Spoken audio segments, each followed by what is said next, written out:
Hello YouTube, and welcome back to another lockdown edition of the XR5X4 build. So, what I've been doing today, I've been pretty busy, haven't videoed much today because it was all kind of tedious stuff. Been pulling lots of wire and running all of my underbonnet lights, getting my DRLs in and putting the grill lights in too. So I'm going to give you a quick walk around what I've done. Not going to show off too much because obviously, I mean, each to their own, you get the idea, you'll be able to wire it in yourself. It's not very dark at the moment, so it may not be the best time to see the lighting, but I'll try and show you where it all is and try to show it on now. And if it doesn't show up so well on camera, what I'll do is I'll come back when it's a bit darker, probably in about 3 or 4 hours, flip them all on and I'll show you what it is. So yeah, let's have a look. Okay, so first things first, address the obvious. Jumper leads going to that spare battery because this battery is dead as a dodo. It's just been in the car too long, and with all the sensors going on and off and me opening the door, closing it, everything going on and off inside, it's basically killed that battery. I'm sure it'll be fine once it recharges, but yeah, jumper leads for now. So let's have a quick look. So you can see a couple of cables around here, that cable there, there's a couple of little cables hidden here. Well, the main giveaway of something's going on is these switches. Now, if you've seen my car at a show within the last, I don't know, 2.5 years, you would have probably noticed these switches. I have had an extra one. The extra one I'm not quite going to discuss now because that's something a little bit secret, a little bit special. But the light switches just do the same thing. So top one does the under bonnet lighting, bottom one turns the grill lighting on. So that is so I can do it while I'm at shows. So let's have a quick look at the top one. Flip it on, a little light comes on there, and then, as I say, it's a bit too bright. So let's see if I can close the garage a bit maybe later and I'll show you. But yeah, you get the idea. Very, very bluish. It's like that sort of cool light. So that's the idea for that. Flip that off, and then the next one down is the under grill light, or the inner grill light. These actually look really good at night. I've had it before, showing about the same amount of air of light on there. I do need to clean out my intercooler, and that will look a million times better. So yeah, there's the lighting that I've done. What also I've done, I have wired in the DRLs. So now I took my time, picked the fuse I wanted, because I didn't want it to just react off of the accessories. So I've used, let's have a quick look on here which fuse I used. I used fuse 12, piggyback fuse, which is over there. Basically, what it now does, so as you can see, lights are off at the moment. Oh, as I say that, they came back on. So basically what these do is, as the interior comes on, and you can see there, those are on, the lights are on. So yeah, there's the DRLs. They look pretty cool, and they will stay on for a little bit, as you see, and then they'll go off. And then let's just show you it again. So open the door, those come on, and those come on, and then we can see the wing lights, those have gone off. These take a little bit longer. Give it a second. There you go. So yeah, well happy with that lighting. So I think it's now time to move on to some other stuff. Still waiting for a part for my welder, so I can't quite get to welding that bracket just yet. So what I'm going to do, I'm going to get on with the fuel filler hose. I'm going to get that sorted out. Couple of bends in it, as you can see up there. I've got a 90 degree Got a bunch of piping down there. What I'm going to do is basically just mock it up, cut where I need to, and then yeah, clamp it all together with cable clamps. So I think I'll be able to video most of that. Got a bit of space down there down the back, so hopefully it won't be too cramped, but let's move on to that and have a look. Alright guys, so we're moving on to the fuel filler part now, since all the electrics are done. Just as a quick note, I did change the fuse that it was on. That fuse seemed to come live every time the sensors went off, so changed it to another one. Seems to work now on ignition, so I'm happy with that. But back to what we're going to be doing right now with this. So basically, out of the fuel tank, the port on the window comes out the side, where this now comes out the back. So what I've got to do is I kind of come out of that and then do a 90 degree, which is what I got that for, and then go along a bit and then marry up to the original sort of bend and flex. So basically what I'm going to do, I'm going to just mark this roughly. I'm going to trim some off of it so it'll fit to the tank. This has got to come out the tank through a chassis rail, well, under a chassis rail between the subframe, which is why it's so thin, and then it's got to come around again, so I might actually even need another 90 degree. But yeah, that's what I'm going to be doing now. So let's do some grinding and get this thing, well, try get it to fit.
Alright guys, welcome back to another day on the build. So today we are getting stuff done. I haven't been videoing very much. I've got some things already completed. Got that first prop bracket chopped, welded, completed. It's in. Now we're busy measuring the second one. So let's have a quick look over here.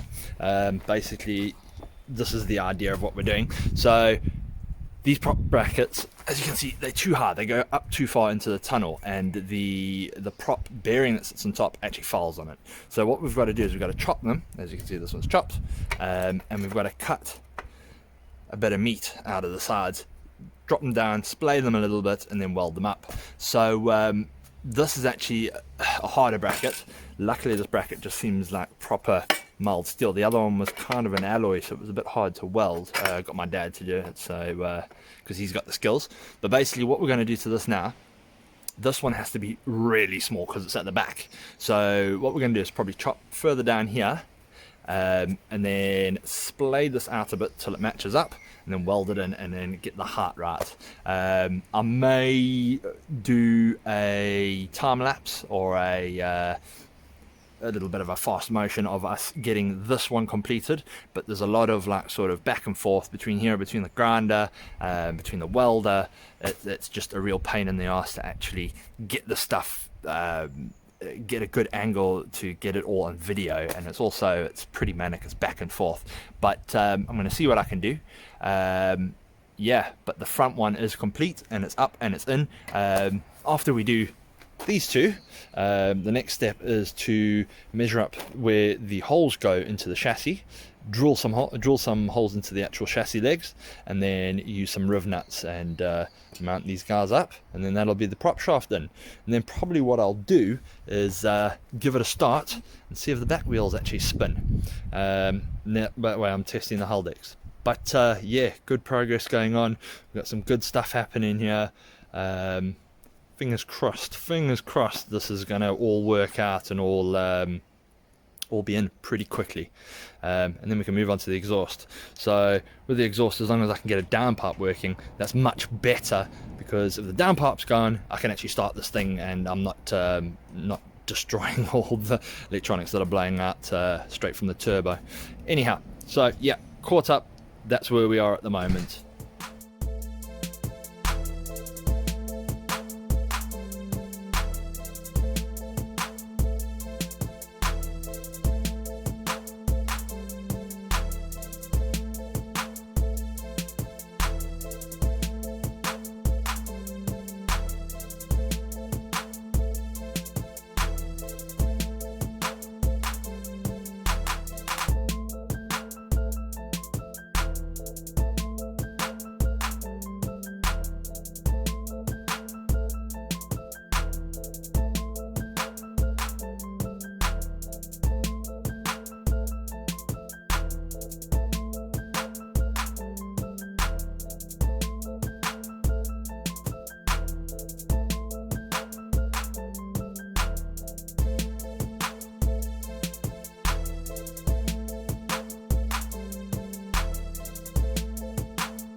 Right, so been having lots of fun and joy with this thing. What this is the all-wheel drive controller that's off of the diff.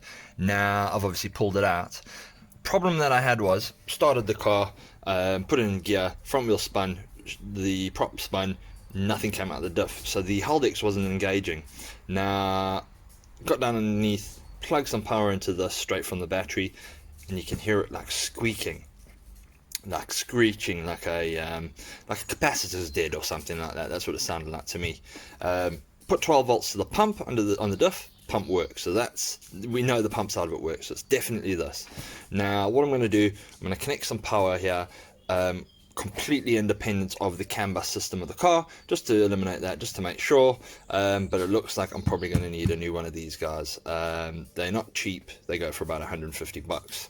So looks like I'm set back a bit with one of them, but yeah, that's what it is. Little pump and a thermal sensor and a bit of circuitry underneath, loads of wires that go in and out of it. Yeah, so that's the next thing. Going to give this a quick test, but unfortunately, if we don't have any joy with this, that's about as far as I can go for now. Let's have a look.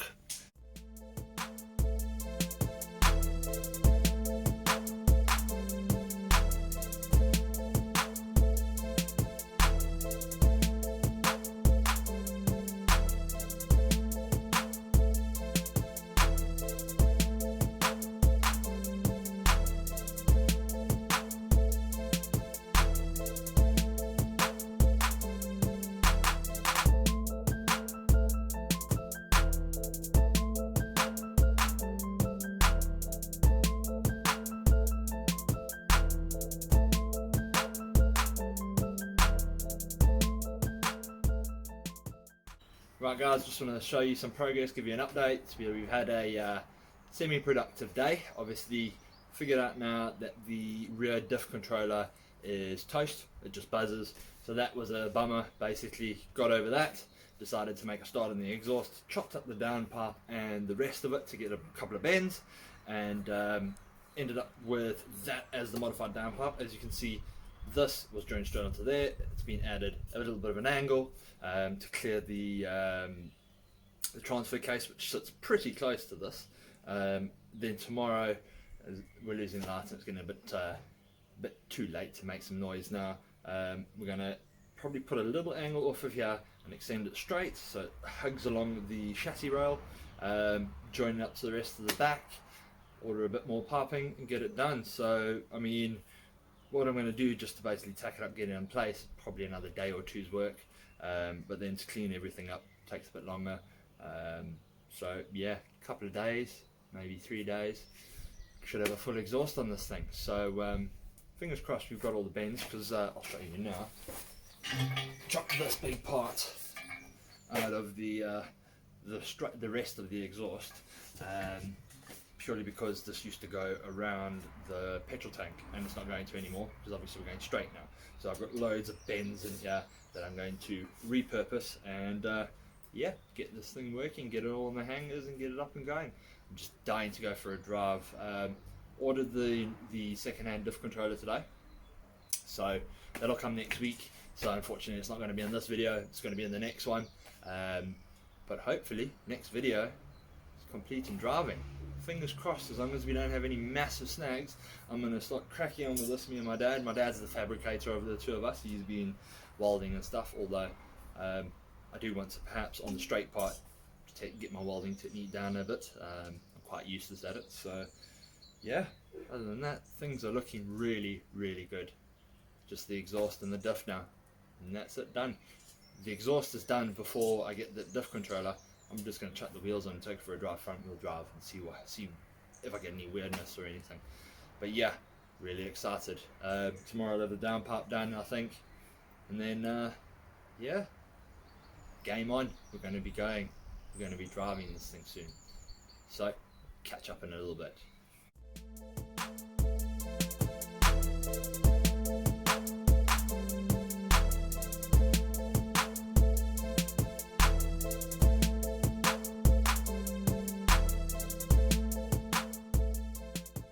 Alright guys, so stuck under the car here. Just want to give you a bit of an update. Possibly going to be the end of the video over here. So basically, I know it's really tight. We've got downpipe now completed. So hangers are on. I'm going to try and get you up here to see behind the downpipe, but that's really, really difficult. So right down the bottom there, as you can see in the center there's the turbo. So there's the turbo. Pipe now comes up, around, and then down and through the back, around the prop shaft, and then is onto the hanger brackets. So it is now, we've officially got the modified downpipe. So from there back, let's see with all this light and all those gubbins in the way. So basically, we've got this pipe where it's cut off there, where it used to go around the petrol tank. Now, I'm just waiting for some more flat, but basically, as we can see down there, it's just going to go straight and up around the diff.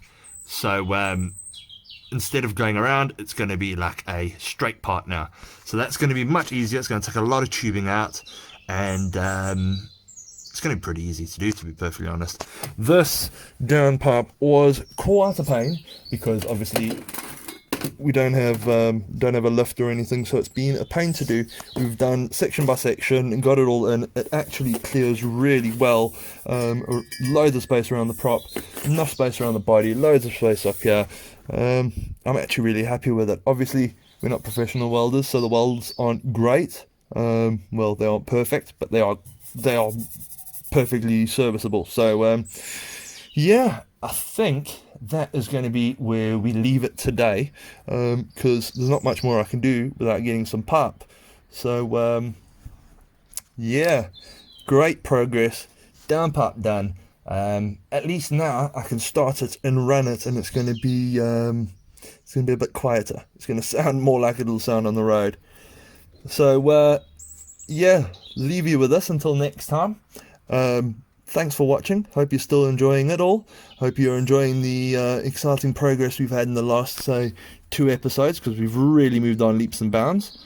Um, yeah, and if you like what you're seeing, give us a like. Obviously, drop a comment.